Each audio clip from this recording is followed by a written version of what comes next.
Our daughter started the nursery business where she'd go in and rescue plants from our roads before I'd go in there and grade the road and maintain the road. And in the roadbed we get plants growing, so the roadbeds become our nurseries. This one is really good for sword ferns, and we have a couple others that have lady ferns. So Catherine will come in and dig up the ferns and pot them, and then take them to a shady location where she waters them. And we do most of our lifting in the winter months when it's moist out.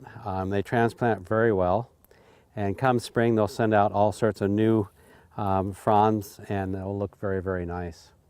And she also buys plug stock, which is little forest trees or little forestry trees that are 1 to 2 years old, and she'll plant them in pots and grow them to they're 6 or 8 feet tall and then sell them.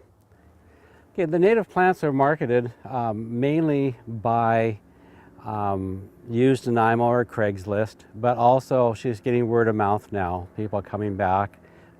So we get customers that are doing big landscaping jobs, so sometimes commercial ones, and they'll take 50 to 200 trees at a time, or 100 ferns.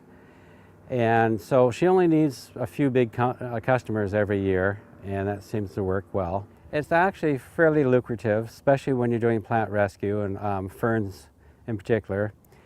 Even the sequoia trees that she sells, the plug stock probably costs 50 cents a tree, and she'll sell it for $20 to $50 a tree after she's grown them for 4 or 5 years. Maybe two or three out of 10 trees might die, so there's some loss there. The biggest problem is soil. When you're potting up trees, is you need a fair amount of soil. So that's probably one of the bigger expenses, is making the soil.